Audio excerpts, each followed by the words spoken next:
Konsep dan urgensi penegakan hukum yang berkeadilan. Penegakan hukum adalah proses pelaksanaan aturan hukum agar dapat diterapkan secara efektif dalam kehidupan bermasyarakat, berbangsa, dan bernegara. Hukum memiliki kedudukan penting sebagai instrumen untuk menciptakan keteraturan dan keadilan sosial. Jika hukum tidak ditegakkan, maka masyarakat akan hidup dalam ketidakpastian dan kekacauan. Seperti yang dikatakan oleh Thomas Hobbes, Homo homini lupus, yang berarti manusia adalah serigala bagi manusia lainnya. Ini menunjukkan bahwa tanpa hukum manusia bisa saling memangsa. Sementara itu, Cicero mengatakan ubi societas ibi ius, yang berarti di mana masyarakat, di sana ada hukum, artinya hukum tidak bisa dipisahkan dari kehidupan sosial kita. Alasan mengapa diperlukan penegakan hukum yang berkeadilan. 1. Kepastian hukum. Kepastian hukum memastikan aturan yang jelas, tegas, dan berlaku bagi semua tanpa pengecualian.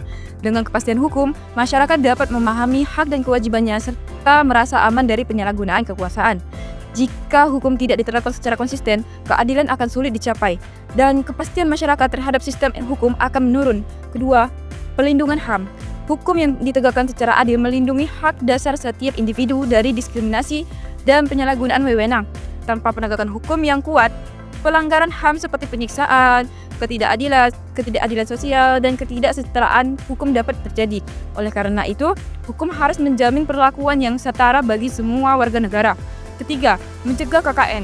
Penegak hukum yang tegas mencegah praktik KKN dengan memastikan pejabat publik bertanggung jawab atas tindakannya. Sistem hukum yang lemah membuka celah bagi penyalahgunaan kekuasaan, merugikan negara, dan menghambat kesejahteraan masyarakat. Keempat, kesejahteraan masyarakat. Hukum yang adil menciptakan rasa aman dan kepastian dalam kehidupan sosial, sehingga masyarakat dapat hidup dengan tenang dan sejahtera. Penegakan hukum yang baik juga mendukung pemerataan keadilan sosial, mencegah konflik, dan memperkuat kepercayaan publik terhadap pemerintah. Sumber historis, sosiologis, dan politis penegakan hukum di Indonesia. Yang pertama, masa kolonial. Hukum pada masa penjajahan lebih menguntungkan pemerintah kolonial dan tidak berpihak kepada rakyat pribumi. Hukum ini seringkali digunakan sebagai alat kontrol untuk menjaga dominasi penjajah atas wilayah jajahannya. Yang kedua, pasca kemerdekaan. Dengan kemerdekaan, Indonesia berupaya membangun sistem hukum yang lebih berlandaskan Pancasila dan Undang-Undang 1945, di mana hukum tidak lagi menjadi alat penindasan, melainkan sebagai sarana mencapai keadilan sosial bagi seluruh rakyat Indonesia. Yang ketiga, ada dinamika sosial. Selain aturan tertulis, norma dan nilai sosial berkembang dalam masyarakat juga sangat berpengaruh terhadap efektivitas penegakan hukum. Jika hukum tidak mencerminkan nilai-nilai sosial, maka penerapannya akan sulit diterima oleh masyarakat. Yang keempat, faktor politik. Dalam beberapa kasus, hukum tidak selalu ditegakkan secara independen, tetapi sering digunakan sebagai alat untuk mempertahankan kekuasaan oleh kelompok-kelompok tertentu. Intervensi politik dalam hukum menjadi tantangan besar bagi sistem peradilan yang seharusnya bersifat netral dan adil. Lembaga penegakan hukum di Indonesia. Pertama, Polri melakukan penyelidikan dan penyidikan tindak pidana, menjaga keamanan, serta menegakkan ketertiban masyarakat. Kedua, Kejaksaan, di mana Kejaksaan sebagai penuntut umum dalam perkara pidana, serta mewakili negara dalam kasus perdata dan tata surya negara.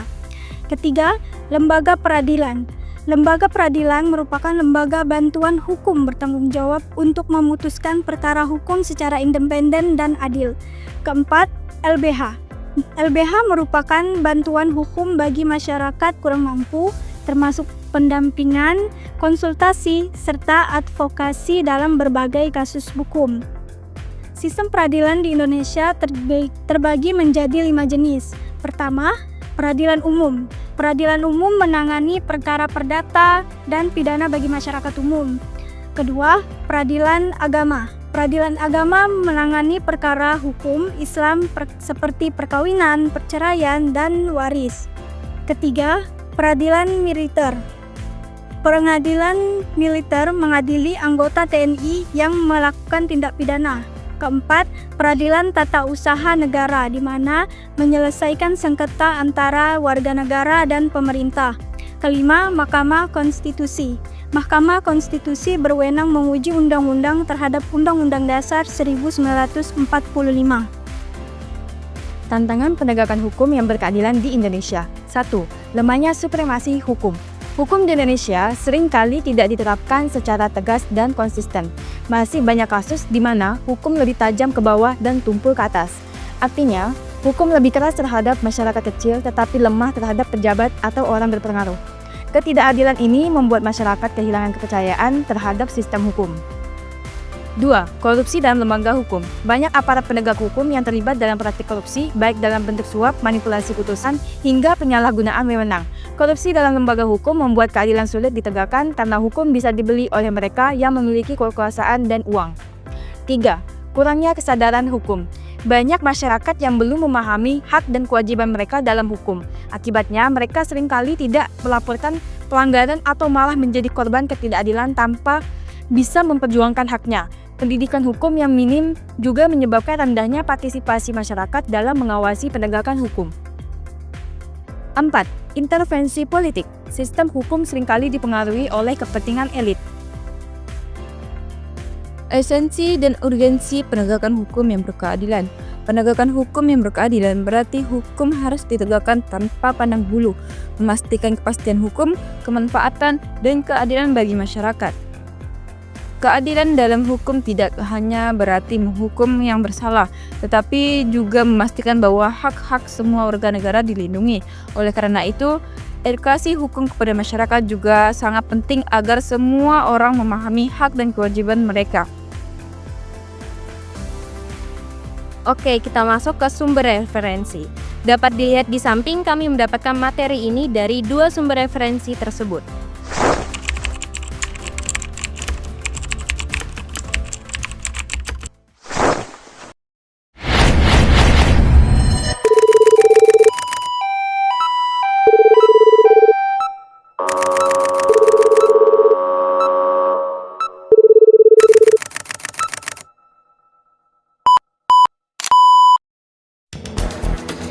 Masalah penegakan hukum di Indonesia. Sistem peradilan dan penegakan hukum yang berfungsi baik merupakan faktor sangat penting dalam memelihara ketertiban sosial dan menjamin kepastian hukum. Pada akhirnya, hal ini berdampak pada pertumbuhan ekonomi dan terciptanya lingkungan yang kondusif untuk memajukan, memberi perlindungan, dan pemenuhan hak-hak dasar warga negara.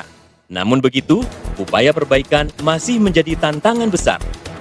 Selama ini, sistem peradilan dan penegakan hukum di Indonesia justru dipersepsikan tidak memberikan rasa aman dan penyelesaian yang adil. Bahkan, masyarakat menganggap penegakan hukum berjalan lambat, berbelit-belit, dan sulit untuk diakses. Dalam laporan Bank Dunia antara 2004 hingga 2008, reformasi di bidang hukum dan keadilan di Indonesia juga dinilai berjalan lambat serta tidak memberikan jaminan pemenuhan hak dan keadilan bagi masyarakat. Penegakan hukum yang lemah menyebabkan peningkatan ketidakpastian hukum, terutama bagi kelompok miskin. Ia juga menyebabkan peningkatan sengketa, baik kualitas maupun kuantitas, akibat tidak jelasnya hak milik dan penyelesaian yang adil, serta akuntabilitas pemerintah yang rendah. Bahkan, korupsi semakin marak dan terjadi di hampir semua sektor, termasuk dalam program pembangunan untuk penanggulangan kemiskinan. Setelah sekian lama, reformasi peradilan dan penegakan hukum yang selama ini fokus pada pendekatan nasional institusional ternyata belum memberi dampak signifikan bagi pemenuhan hak-hak mendasar warga negara, terutama untuk kelompok miskin dan marginal.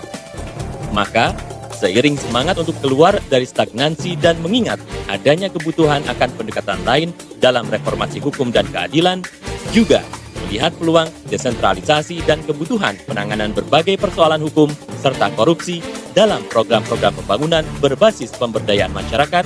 Dalam 1 dekade terakhir, mulai dipertimbangkan pendekatan dan upaya reformasi hukum dan peradilan berbasis pemenuhan hak warga. Isu hukum dan keadilan lebih dilihat dari kacamata masyarakat pencari keadilan, tidak semata-mata pada lembaga penyedia layanan hukum dan keadilan. Untuk itulah, Justice for the Poor lahir.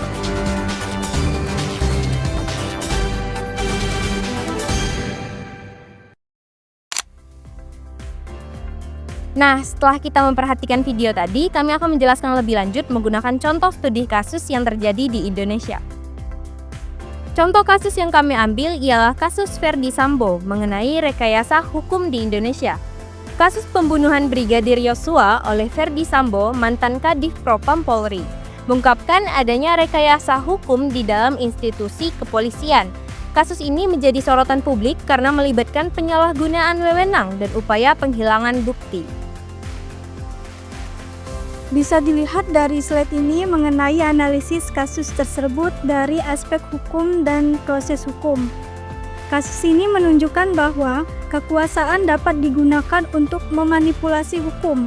Jika tidak ada pengawasan dari media dan masyarakat, kemungkinan besar kasus ini tidak akan terungkap. Hal ini membuktikan bahwa partisipasi publik sangat penting dalam mengawasi penegakan hukum di Indonesia. Evaluasi dan implikasi kasus. Kasus ini memiliki dampak positif dan negatif dari sistem hukum di Indonesia. Dampak positifnya, masyarakat menjadi lebih sadar akan pentingnya transparansi dalam institusi hukum. Namun, dampak negatifnya adalah menurunnya kepercayaan masyarakat terhadap kepolisian akibat dugaan penyalahgunaan wewenang. Oleh karena itu, diperlukan reformasi struktural dalam kepolisian serta pengawasan yang lebih ketat terhadap pejabat tinggi agar kasus serupa tidak terulang.